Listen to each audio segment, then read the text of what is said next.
পাগলা মনের আনন্দে হরি গুণ গায়। ও মন পাগলা মনের আনন্দে হরি গুণ গায়। মন পাগলা মনের আনন্দে হরি গুণ গায়। আরে হরি গুণ গাও রে মন কৃষ্ণ গুণ গাও। হরি গুণ গাও রে মন কৃষ্ণ গুণ গায়। আরে হরি গুণ গাও রে মন কৃষ্ণ গুণ গাও। এসেছো ভাই এই মাটিতে একদিন যেতে হবে এই মাটিতে। এসেছো ভাই এই মাটিতে একদিন যেতে হবে এই মাটিতে। বলে যে কোটা দিন থাকো বেঁচে হরি কর্মটাই করবে। সেটা যদি মন দিয়ে না হয় বলি সেই কর্মটা হচ্ছে না। আপনি সংসারের যে কোনো কর্ম করুন তোমাদের রাধে।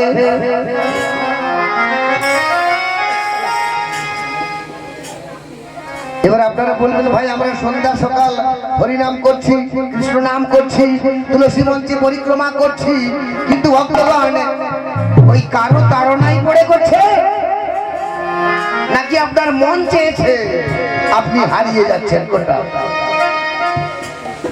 গানের মধ্যে বলেছে না মন চেয়েছে আমি হারিয়ে যাব। তাহলে সেরকম মনটা চাইতে হবে আমি তোমারই চরণেই হারিয়ে যাব। হারিয়ে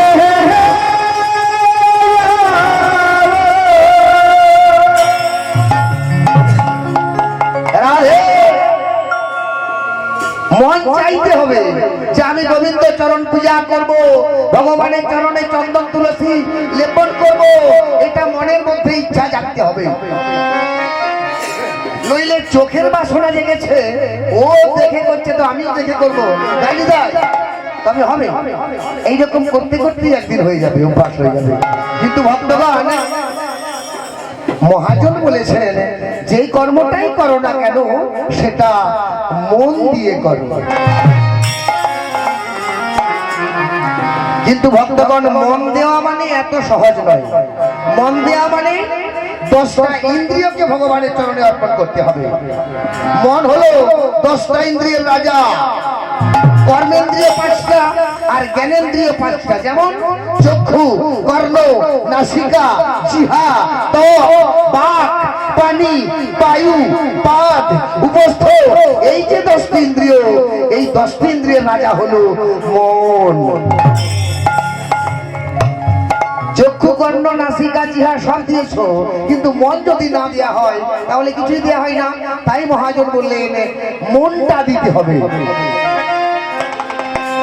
আর নইলে বৌমা রান্না করতে বসেছে আর শাশুড়ি মা পাশেই ঠাকুর মন্দির বসে বসে ঠাকুর পুজো করছে।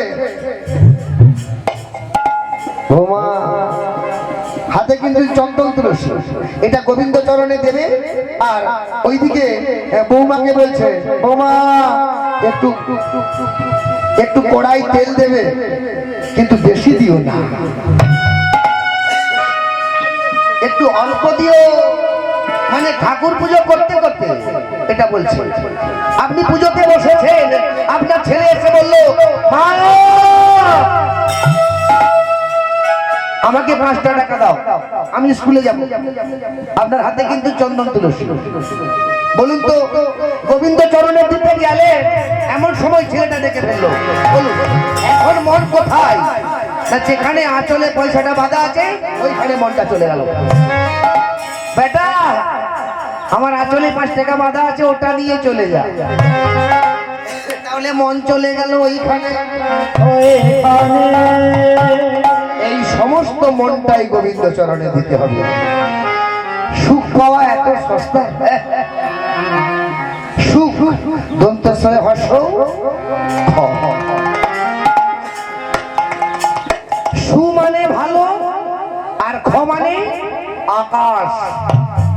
তাহলে সুখ মানে, সু মানে যদি নির্মল হয়, খ মানে যদি আকাশ হয়, তাহলে সুখ মানে নির্মল আকাশ। মন যেদিন ওই নির্মল আকাশের মতো উদার হবে। মনের কোনো কামনা বাসনা মেঘের লেশ থাকবে না। তবে নারদ, আমার অসহ্য অঙ্গের যন্ত্রণা, আমি জ্বালা যন্ত্রণা সহ্য করতে পারছি না।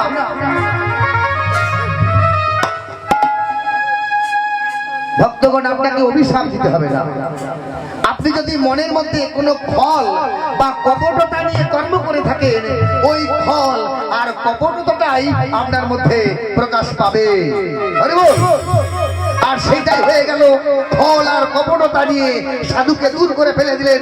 আর সাধুও মনে মনে নিশ্চয়ই দুঃখ করেছিলেন, আমরা তো জানি না, মনে হয় একটু আধটু দুঃখ করেছিলেন।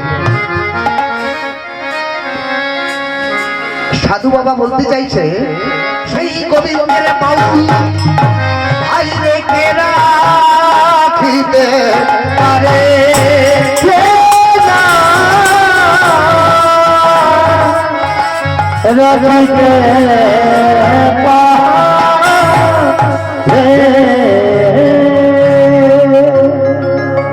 বলছে গোবিন্দের কৃপা হয়েছে যাহারে, সেই গোবিন্দের বাউল কে রাখিতে পারে। এখন সংসারের মধ্যে কারো প্রতি যদি ভগবানের লক্ষ্য পড়ে যায়, আপনি গাড়ি বাড়ি কোনো কিছু দিয়েই তাকে ভুলিয়ে রাখতে পারবেন না। সেটা আপনার ছেলে হোক, আমার ছেলে হোক, অন্য কারোর হোক, যারই হোক না কেন, যদি গোবিন্দের কৃপা হয়ে যায়, সেটা মাঝি না মুচি না চাষা না চামার না চন্ডাল না ব্রাহ্মণ না বৈষ্ণব, ও কোনো কিছু দেখে না। ও লক্ষ্য করে কার মধ্যে প্রেম আছে। ভগবান লক্ষ্য করে কার মধ্যে ভক্তি আছে, এটা ভগবান লক্ষ্য করে।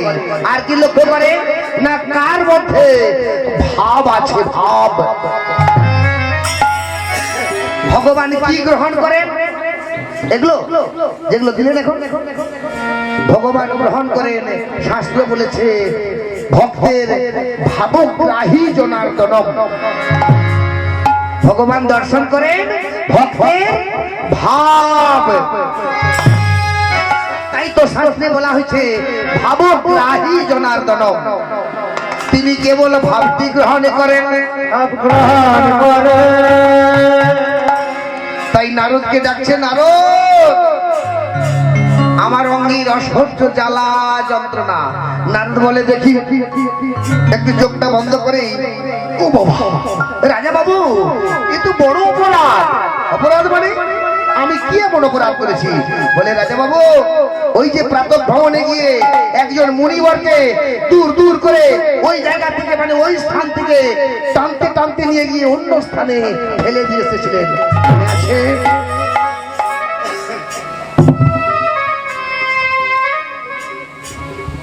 ওই সাপটা এই রাজা বাবুর দিকে লেগেছে। তাই রাজা বাবু, এই যন্ত্রণা আপনার কমবে না, তাহলে উপায় একটা আছে।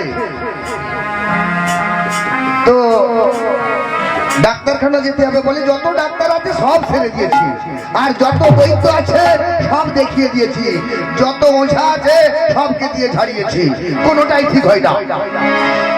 সে কি হবে? হবে হবে। তাহলে কি করতে হবে? বলে, শোনো, ওই মানস সরোবরে একটা হংস আছে, দেখতে যাও। আর ওই হংসটাকে ধরে আনতে হবে, আর ওই হংসটা ধরে নিয়ে এসে ওর মাংস রাজা বাবুকে খাওয়াতে হবে। তাহলেই রাজা বাবু ভালো হয়ে যাবে। এইবার মন্ত্রীবরকে বললেন, আরে যাও, দাঁড়িয়ে দাঁড়িয়ে শুনছো কি? যা। এই মানস সরোবরে গিয়ে চারিদিক খোঁজ করতে করতে হংসটাকে ধরতে গেলেন। হংসটাকে ধরতে যাওয়ার সঙ্গে সঙ্গে হংস ছুটে পালাচ্ছে, কিন্তু ছাড়লেন না। জোর করে হংসটাকে ধরে আর বাড়িতে নিয়ে এলেন। আর রাজা বাবু বললেন, নারদ বলেছে ওর মাংস খেলেই আমার রোগ ভালো হয়ে যাবে, ওকে মারো। আর আর যেই বলেছে মারো, সঙ্গে সঙ্গে হংসটা বললেন রাজা বাবু, রাজা বাবু, রাজা বাবু। হ্যাঁ, রাজা বাবু, ওই মনের মধ্যে যে খল কপটতা আছে ওটা দূর করতে হবে। আর সব সময় একে মারবো, তাকে মারবো, ওকে ধরবো, আমি বড়, এই জায়গাটা কমাতে হবে। রাজা বাবুকে বললেন রাজা বাবু, আমার মাংস খেয়ে আপনার রোগ ভালো হবে না, তাহলে উপায়? উপায়টা কিন্তু নারদ বলে দিতে পারতেন, উনি বলবেন না বলে এই হংসটাকে ধরে আনা করালেন। ওই হংসটা বলে দিয়ে যাবে যে কি করলে তোমার রোগ ভালো হবে। তাই হংসটাকে ধরে আনা হলো, আর ওই হংসটা বলছে রাজা বাবু, আমার মাংস খেলে আপনার রোগ থেকে আপনি মুক্তি পাবেন না, তাহলে উপায়? উপায় আছে। উপায়টা হলো, যার চরণে আপনি অপরাধ করেছিলেন তার চরণ ধুলি, হরি বল, ধুলি তার পদ ধৌত জলে সেবা করিতে হবে, সেবা করতে হবে। রাজা বাবু, তার চরণ ধৌত জল যদি আপনি পান করতে পারেন তাহলে কিন্তু আপনি এই রোগ থেকে মুক্তি পেয়ে যাবেন। এই দাঁড়িয়ে দাঁড়িয়ে দেখছো কি? চলো এইবার সবাই মিলে সেই সাধু বাবা কোথায়, চারিদিক খোঁজ করতে করতে সাধু বাবাকে পাওয়া গেল। সাধু বাবা গাছের ডালে, মানে যেমন করে ছুঁড়েছিলেন ঠিক তেমনি করে গাছের ডালে এইভাবে আছে। তো রাজাবাবু করলেন কি না, চরণ ধোয়াতে হবে, হরি বল। বনে গিয়ে একটা পাতার ঠোঙা করেছেন, সরোবর থেকে জল এনেছেন, আবার একটা ঠোঙা করেছেন, একটা ঠোঙা নয় দুটো ঠোঙা করেছেন। একটাই জল এনেছে, নিয়ে এসে উপরে চরণের উপরে ঢাললেন, আর খালি ঠোঙাটা নিচে পেতে দাঁড়ালেন। আর অমনি ওই চরণ ধৌত জল আস্তে আস্তে করে পড়তে পড়তে ওই ঠোঙাটা ভর্তি হয়ে গেল। পান করলেই কিন্তু রোগ থেকে মুক্তি। আর যে হাতে নিয়েছে এ তো সেবা করা যাবে না। কেন না, যত পুজ রক্ত এত সস্তার ভগবানের প্রসাদ পাবে, যারা তেরাত্রি করে তারা জানে।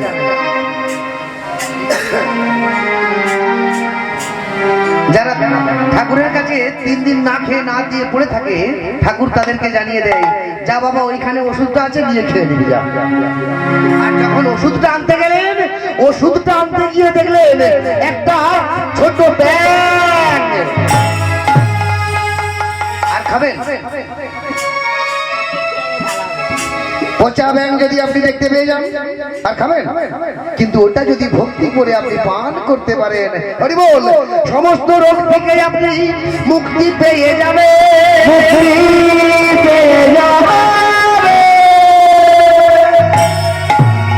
হরি বল। রাজা বাবু তো একটু ঘৃণা মনের মধ্যে এসে গেল। এখন যারা ফিল্টারের জল খায় তারা ওই নদীর জলগুলো খাবে? যায়নি তাই তারা বলতে চাইছে, আরে আমি পান করবো না, এই এত পুজ রক্ত আমি পান করতে পারবো না। রাজা বাবু, এটা যদি আপনি না পান করেন আপনি রোগ থেকে মুক্তি পাবেন না। তাই রাজা বাবু করেছিলেন কি না, তিনি সেবা করেন না।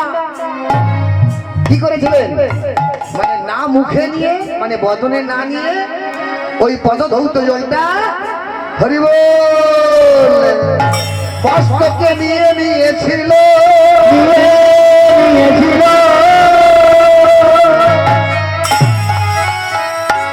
সেই বৈষ্ণবের পদধৌত জল পান করার ফলে চন্দ্রধ্বজ রাজার অঙ্গের সমস্ত রোগটা ভালো হয়ে গেছিল।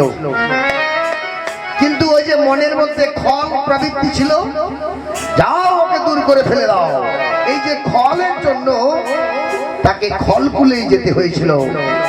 ওই চন্দ্রধ্বজ রাজা শেষে হয়েছিল কালীদহের না, কালীদহের যে নামটা ছিল ওই নামটাই হলো চন্দ্রধ্বজ রাজা। ভগবান ওই সাপটার কোথায় পা রেখেছিলেন জানি তাই? ওই যে চন্দ্রধ্বজ রাজা সাপ হয়েছিল, পরে খলকুলে জন্ম হয়েছিল, ভগবান তাকে চরণ দান করেছিলেন। কিন্তু চরণগুলো কোথায় রেখেছিল? যেখানটায় হাতটা পুছেছিলেন। তাহলে পবিত্র স্থানটা কোথায়? না যেখানটাতে ওই পদধৌত জলটা বুলিয়ে দিয়েছিলেন দেখুন, আর সেই জায়গাটাই ভগবান গিয়ে চরণটাকে সেই পঞ্চনাগের উপরে দেখুন, কালীয় নাগের উপরে মাথার উপরে দাঁড়িয়ে আছেন। স্থানটা পরিষ্কার করতে হয়। এই স্থান যদি পরিষ্কার না হয় ভগবান আসবে না, বসবে না। ওমা শুধু ওই স্থানটা নয়, এই যে স্থানটার কথা বলছি, এই স্থানটাকে পরিষ্কার করতে হবে। এই স্থানটা যদি পরিষ্কার না হয় মা, এসব হবে? মনের মধ্যে যদি এগুলো না জাগে, এগুলো হবে? তাহলে মনের মধ্যে জাগরণ হতে হবে, মনের মধ্যে জাগাতে হবে। আমি বৈষ্ণব সেবা দেব, আমি সাধু সেবা দেব, রোজগার তো সবাই করছে, তাই না? হরি বল।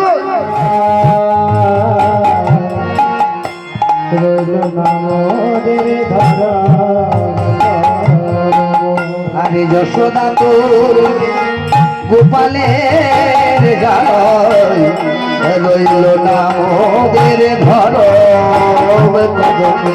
যশোদা তো গোপালের জ্বালা রইল না মোদের ঘর। বলি সারা বনের মাঝে, সারা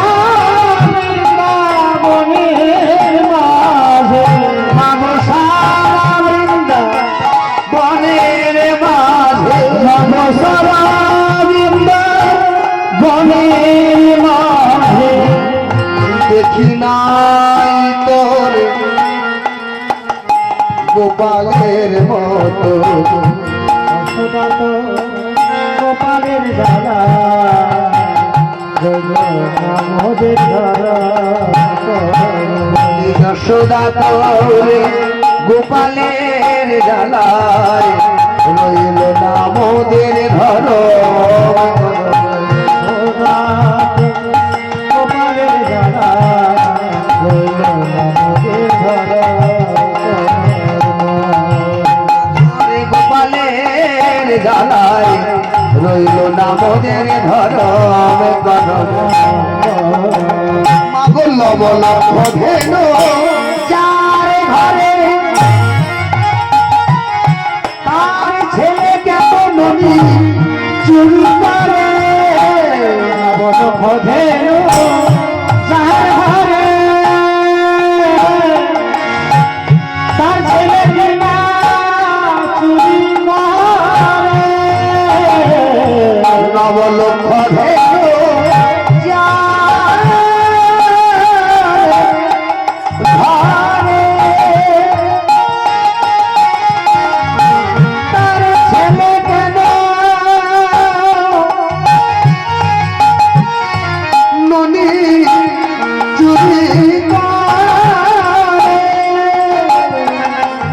নবলক্ষ ধেন তার ঘরে।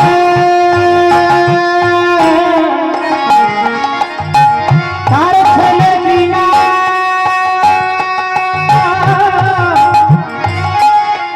চুরি করে। কোন সোহাগে কিসের কোন সোহাগে কিসের তরে, কিসের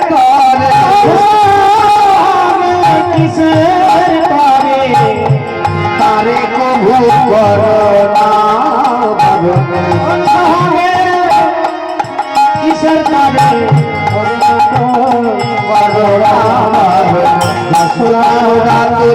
গোপালের জ্বালায় নামদের ধরম করো গোপালের জ্বালা রইল নামদের ঘর গোপালের জ্বালা রইল নামদের ঘর কর্ম হয় না কিন্তু কর্ম হয় না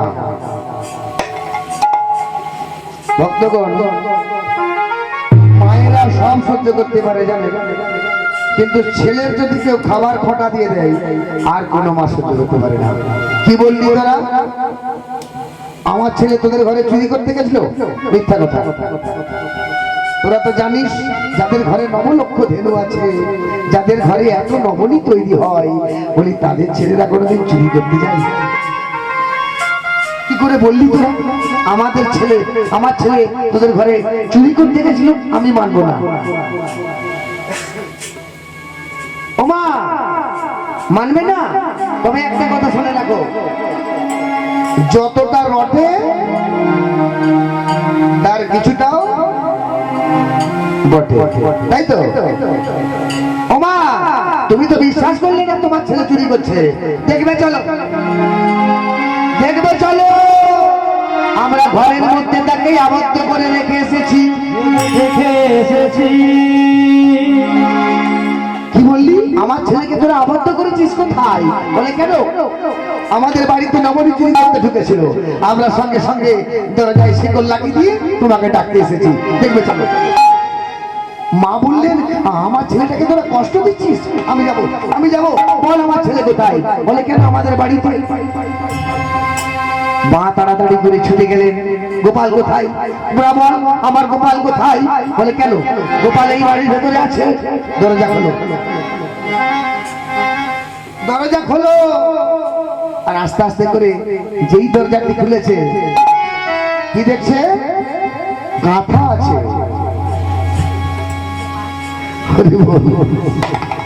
বলছি কাঁথা আছে কিন্তু বাছা নেই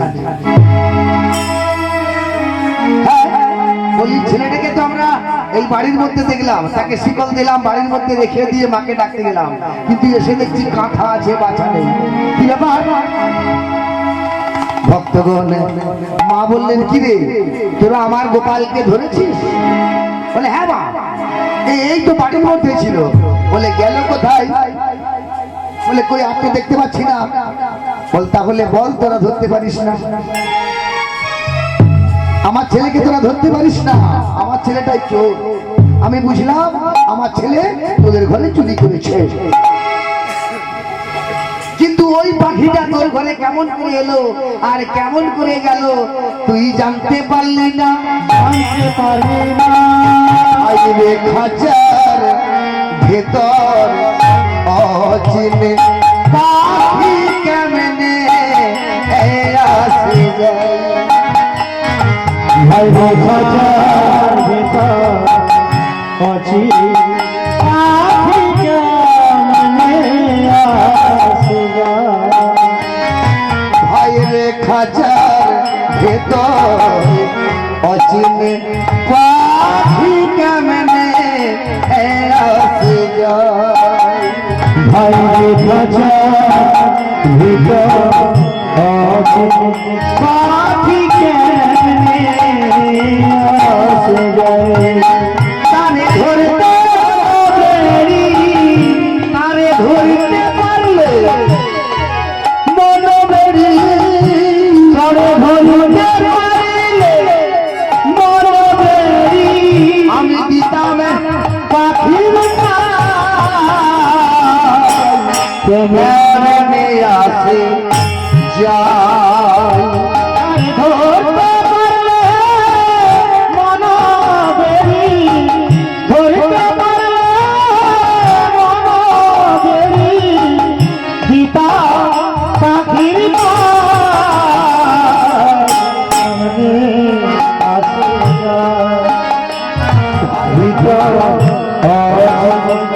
পাখি কেমনে তুই পড়ে হলি এই খাঁচার আশা।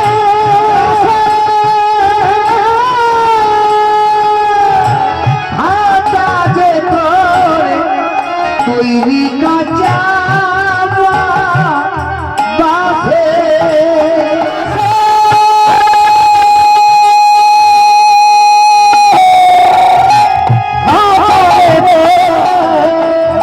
তুই পড়ে হলি এই খাঁচার আশা।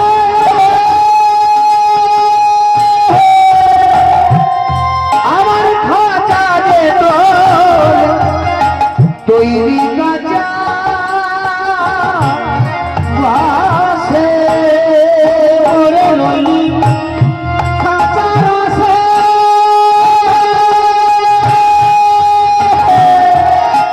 খাঁচারে তোর তৈরি কেমনে আসে যায়। খাঁচার ভেতর আছে পাখি কেমনে আসে যায়।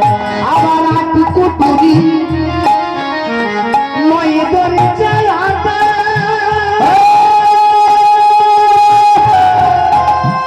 আবার মধ্যে মধ্যে ঝরে কাটা।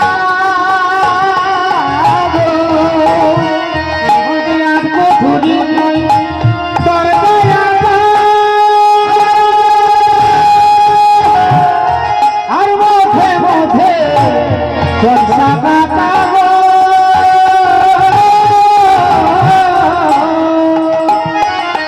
আটি কুটুরি নাই দরজায় আটা।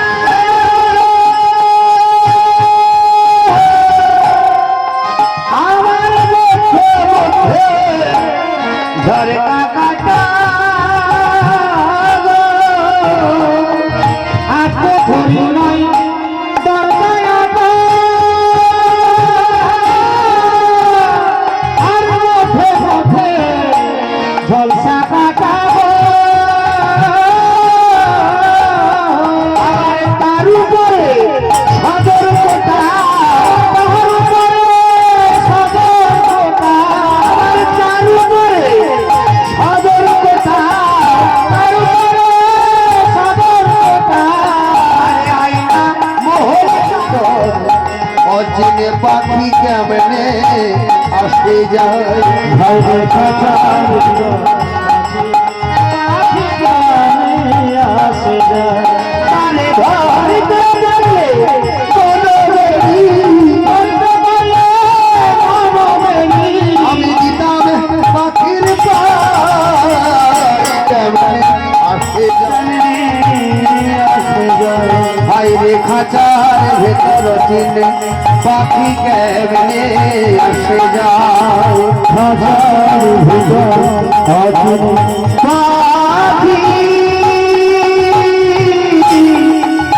কেমনে আসে যায়।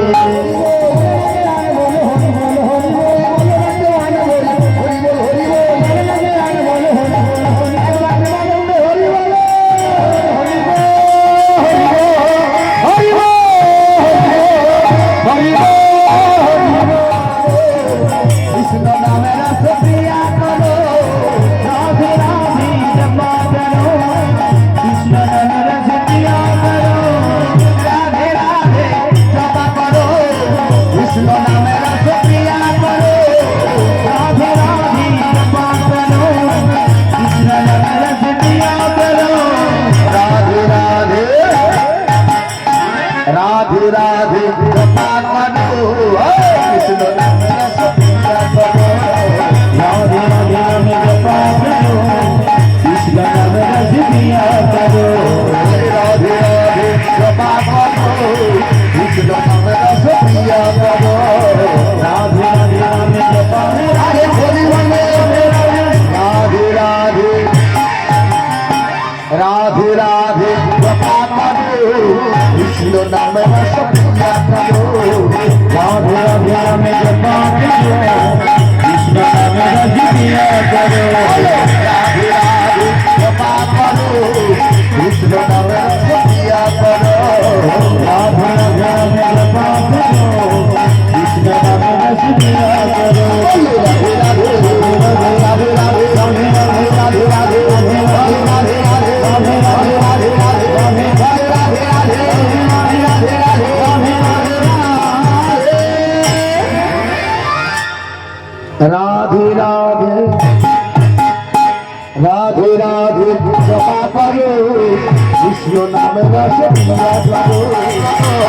কৃষ্ণ রামে রাজা প্রিয়া করো কৃষ্ণ রামে রাজে বিয়া করে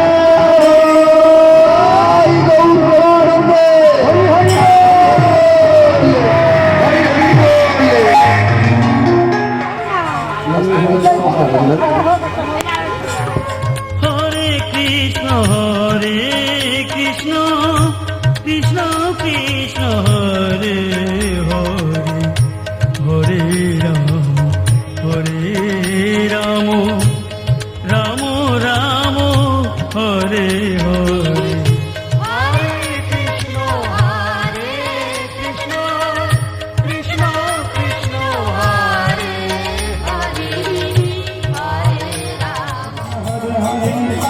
हरे राम राम राम हरे हरे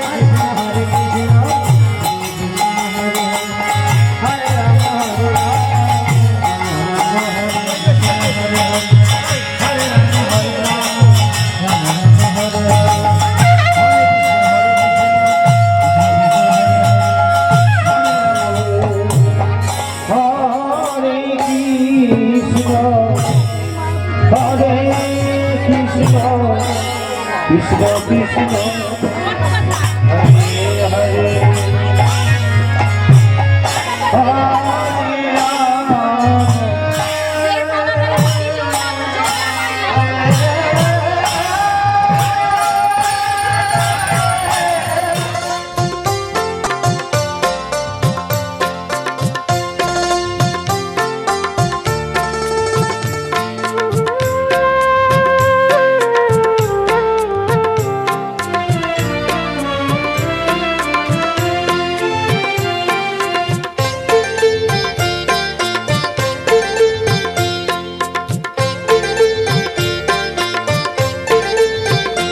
জয় শ্যাম জয় শ্যাম জয় শ্যাম জয় শ্যাম করি গো মিনতি দাও হে সুমতি করি গো মিনতি দাও হে সুমতি অগতির গতি হে জগৎপতি অগতির গতি হে জগৎপতি ভক্তের নাও গো প্রণাম জয় শ্যাম জয় শ্যাম জয় শ্যাম জয় শ্যাম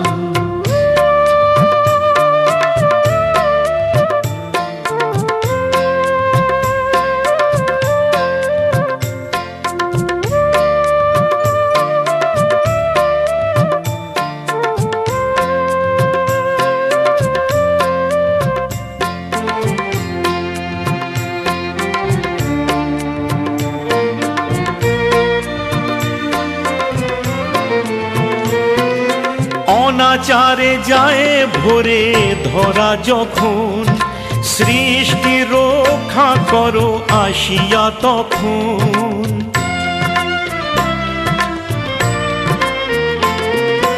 অনাচারে যায় ভোরে ধরা যখন সৃষ্টি রক্ষা করো আসিয়া তখন যুগে যুগে আসো তুমি তরাতে মর্তভূমি কত রূপে নিয়ে কত নাম জয় শ্যাম জয় শ্যাম জয় শ্যাম জয় শ্যাম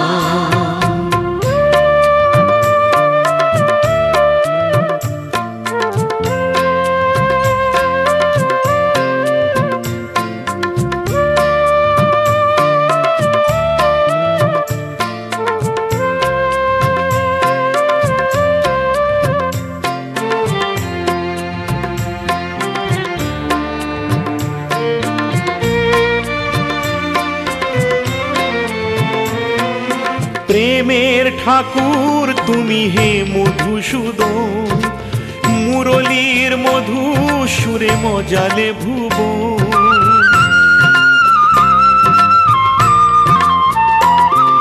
প্রেমের ঠাকুর তুমি হে মধুসূদন মুরলীর মধু সুরে মজালে ভুবন। তোমারি মধুর নামে জানি প্রভু ধরা ধামে প্রেম ধারা বহে অবিরাম। জয় শ্যাম জয় শ্যাম জয় শ্যাম জয় শ্যাম। করি গো মিনতি দাও হে সুমতি, করি গো মিনতি দাও হে সুমতি। অগতির গতি হে জগৎপতি, অগতির গতি হে জগৎপতি। ভক্তের নাও গো প্রণাম। জয় শ্যাম জয় শ্যাম জয় শ্যাম জয় শ্যাম জয় শ্যাম জয় শ্যাম জয় শ্যাম জয় শ্যাম।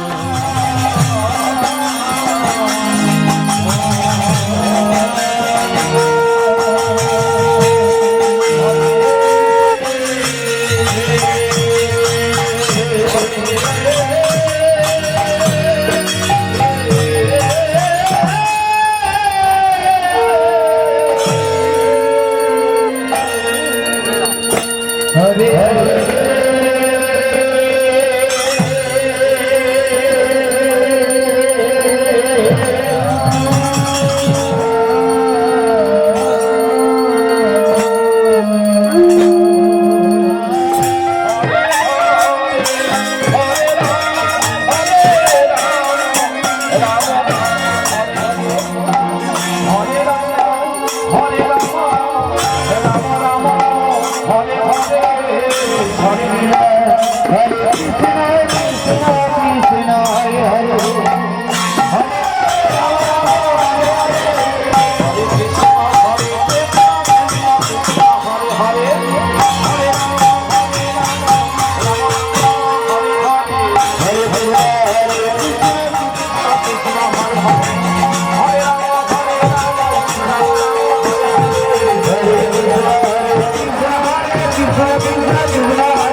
Hare Rama, Hare Rama.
Hare Krishna,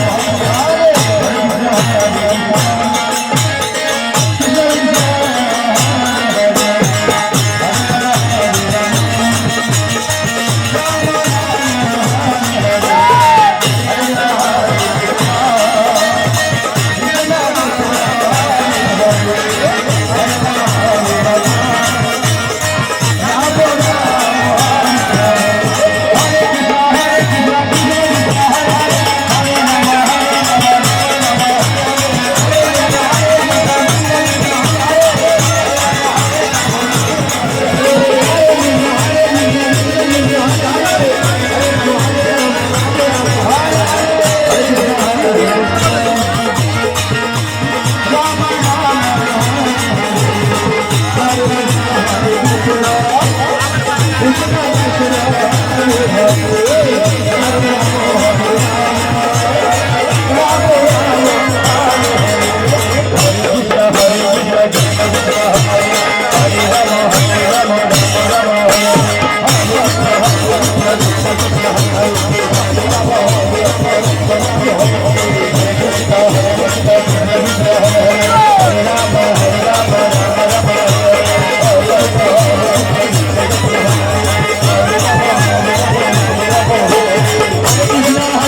হরে কৃষ্ণ